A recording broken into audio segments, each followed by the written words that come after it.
ఇక్కడే ఉన్నానండి sir. Sir London payment పంపలేదే? అంటే ఈరోజు మొన్నడు లైలా కూడా పంపలేదు. ఇద్దరి మధ్య అండర్స్టాండింగ్ అండి. తను వెళ్ళే చోట నా గురించి చెప్పుద్ది, నేను వెళ్ళే చోట తన గురించి చెప్తాం. ఆ రకంగా ఒకళ్ళు కోఆపరేట్ చేసుకుంటూ వచ్చి మొత్తంలో పంచుకుంటాం. అది వేరే విషయం. 2 ఈవెంట్స్ నుంచి నువ్వు పంపట్లేదు సార్. అది యాక్చువల్లీ అనిల్ రావు ఇక మీద నీకు ఎక్కడ చెప్పను, అలాగే నా గురించి ఎక్కడ చెప్పద్దు. Okay sir. అనిల్ అంతే, మొన్న వచ్చాడు ఇప్పుడు వచ్చాడు, ఇవ్వాల్సి ఇవ్వలేదు కమిషన్. ఇప్పుడు మన ముగ్గురే దొరికాం కదా ఎవరికైనా ఫంక్షన్లు పిలవడానికి. అందుకు నీ మీద న్యాయంగా ఉందామా సార్? నువ్వు మూట తప్పద్దు, సారీ మాట తప్పద్దు. రైట్. అంటే మొన్న ఆ ఫంక్షన్కి వెళ్ళాము, మళ్ళీ ఈ ఫంక్షన్కి నేను తప్ప ఎవరు లేరా అని మీకు అనిపించవచ్చు. కానీ నెంబర్ ఆఫ్ ఫిల్మ్స్ చేయటం మూలంగా నెంబర్ ఆఫ్ ఈవెంట్స్ చేయాల్సిన పరిస్థితి, సినిమా కథ ఎంత ముఖ్యమో అది ప్రాపర్ టైంలో ఆ డేట్కి రిలీజ్ చేయటం కూడా అంతే ముఖ్యం. మంచి థియేటర్లో రిలీజ్ చేయటం అంతకంటే ముఖ్యం. అన్నిటికీ మించి సినిమాని ప్రమోట్ చేయటం, ప్రేక్షకుల గుండెల్లోకి తీసుకువెళ్ళటం, వాళ్ళ మైండ్లో ఈ సినిమా గురించి చెప్పడం అది చాలా చాలా ప్రధానమైపోయింది. ఈ మధ్యకాలంలో అత్యంత అద్భుతంగా ప్రమోషన్ చేసింది అనిల్ రావిపూడి.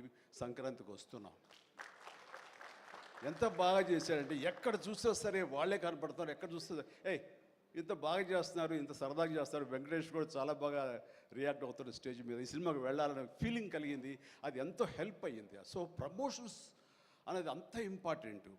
ఈ సినిమాకి వచ్చేసరికి రాజా రవీంద్ర నాకు చెప్పేది ఏంటంటే, అనే మన బ్రహ్మానందం గారి అబ్బాయి సినిమా ఉంది. విన్నాను, ఏదో బ్రహ్మానందం అని. అది ఎప్పుడు రిలీజు ఇదే. కానీ తను 2-3 హీరోల కోసం ట్రై చేశారు. వాళ్ళిద్దరూ రాలేని పరిస్థితిలో ఉన్నారు. నేనే కొంచెం కోఆర్డినేట్ చేస్తాను. ఇప్పుడు ఎవరు హీరో వచ్చే పరిస్థితి లేరు. ఎవరో ఒకళ్ళు మెయిన్ హీరో వస్తారు కానీ సినిమా లేదు. మొత్తం డల్ అయి ఉన్నారు. ఎలాగంటే ఎందుకు బ్రహ్మానందం అబ్బాయి అండి, మన ఫ్యామిలీ అయ్యా, చెప్పు నేను వస్తాను. ఇది నేను సంపాదించుకున్నటువంటి ఈ ఇమేజ్ని ఎంతో కొంత ఒక సినిమా ప్రమోషన్ కోసం, ఒక బిడ్డకి ఒక గుర్తింపు తీసుకురావడం కోసం, ఒక బిడ్డకి భుజం కాయడం కోసంగా నేను వస్తాను.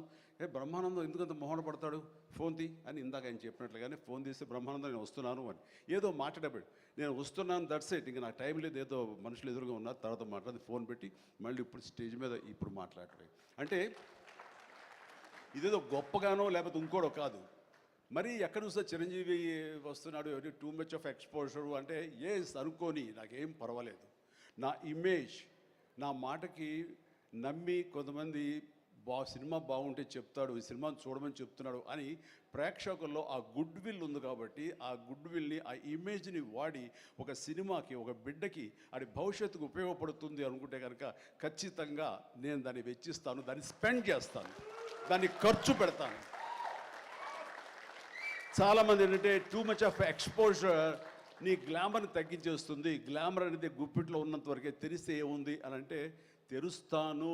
గ్లామర్ అనేది పోయే గ్లామర్ కాదు, ఇది గుండెల్లో ఉండే అభిమానం అంత తేలిగ్గా తరగదు. 47-48 సంవత్సరాలుగా ఏర్పడినటువంటి ఇది కాంక్రీట్ అయిపోయింది వాళ్ళ గుండెల్లో.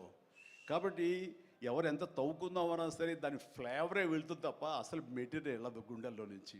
కాబట్టి ఖచ్చితంగా నా ప్రమేయం, నా ఇది ఆ పిల్లల కోసం కానీ, నా మిత్రుడు, నాకు శిష్యుడు లాంటి వయోవృద్ధుడు ఆ బ్రహ్మానందాన్ని తన కోసంగా నేను రావటం అనేది ఇది నాకు సంతృప్తి.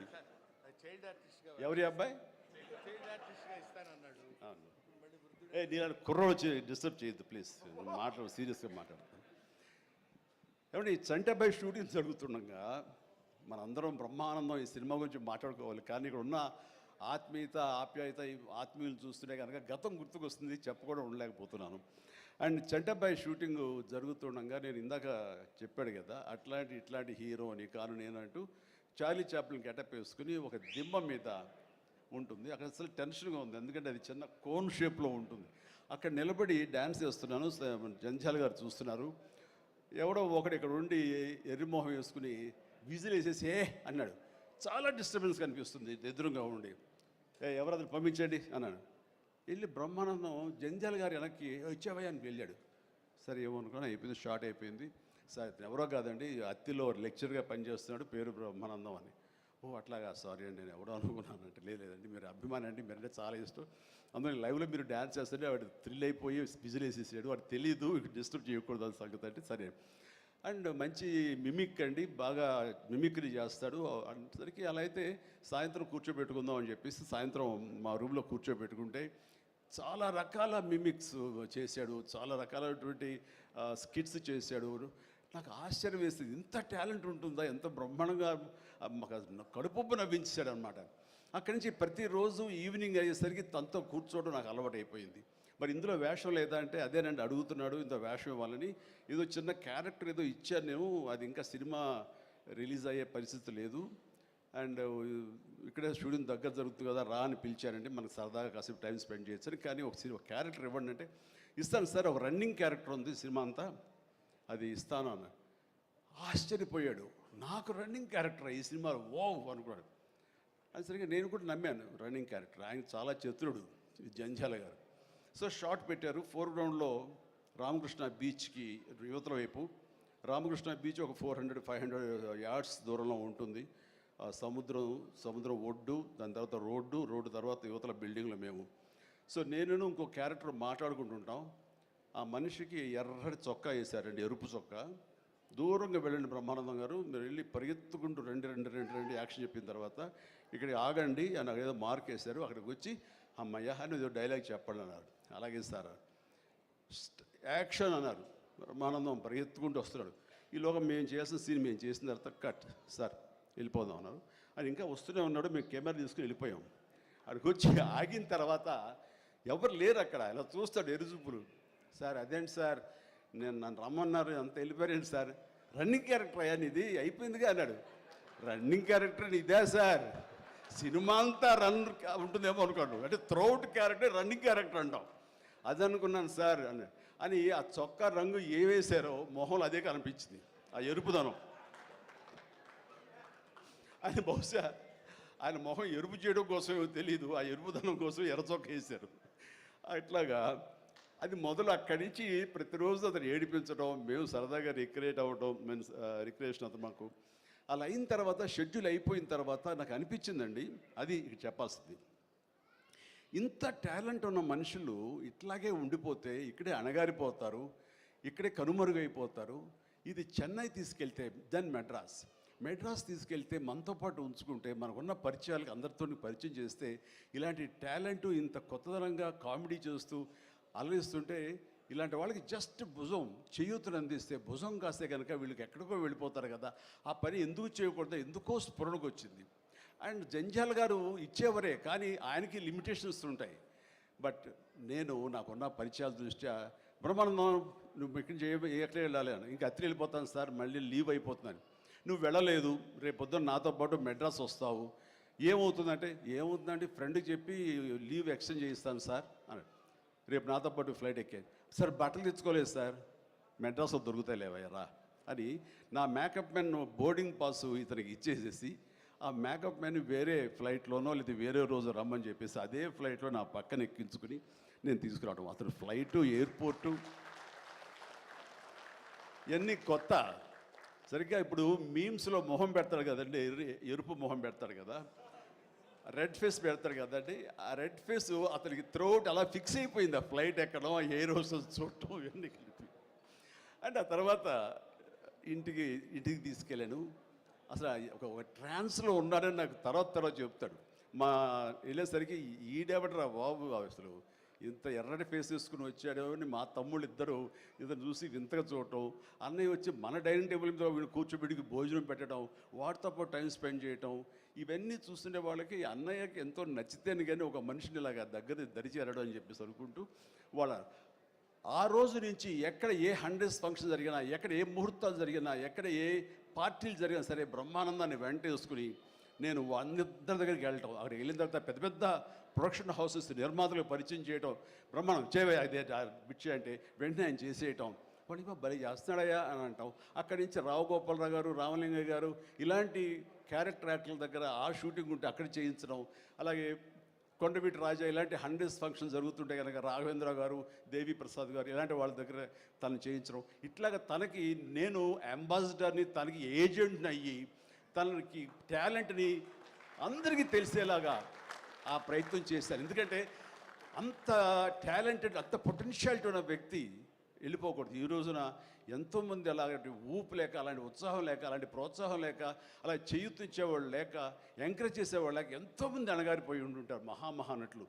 బట్ బ్రహ్మానందన్ అలా కాదని తీసుకొచ్చి చేసినందుకు ఇప్పటికీ మా ఇద్దరి మధ్య ఆ సత్సంబంధం ఉంది, ఆ ప్రేమానురాగాలు ఉన్నాయి, ఆ గురు శిష్యుల అనుబంధం ఉంది. అండ్ అది ఈ రోజున ఇలాంటి గొప్ప ఫీల్డ్లో, ఇంత అద్భుతమైన ఫీల్డ్లో ఇంతగా రాణించి, బ్రహ్మానందం అంటే ఒక ఎన్ని రకాల అవార్డులు, Guinness book awards, Padma awards, ఇంకా ఒకటి ఏంటండి ఎన్నెన్నో. ఒకసారి వాళ్ళ ఇంటికి వెళ్తే కనుక ఇంత పెద్ద హాల్ నిండా తనకు వచ్చేటువంటి మెమెంటోస్తో నింపేశాడు. అంటే ఎంత తన చరిత్ర అంతా కనపడుతుంది ఆ రూమ్లో. నాకు ఆశ్చర్యం వేసింది, అద్భుతం అనిపించింది. అలాంటి బ్రహ్మానందం ఇలాంటి ఫీల్డ్లో తన బిడ్డలను కూడా తీసుకురావాలి అంటూ ఈ రోజున రాజా గౌతమ్ 2-3 సినిమాలు చేసినా సరే, అవి అంతంతగా అలరించినా సరే, బట్ ఈ సినిమా మళ్ళీ మనకు ప్రయత్నం చేస్తున్నప్పుడు బ్రహ్మానందంతో పాటు మరొక ఇంట్లో వ్యక్తిగా దానికి రావాలి, ఈ సభకు రావాలి, దీనికి 10 మందికి తెలిసొచ్చేలాగా నా వంతు ప్రయత్నం చేయాలి అని. ఆ తర్వాత దీని డైరెక్టర్ నిఖిల్,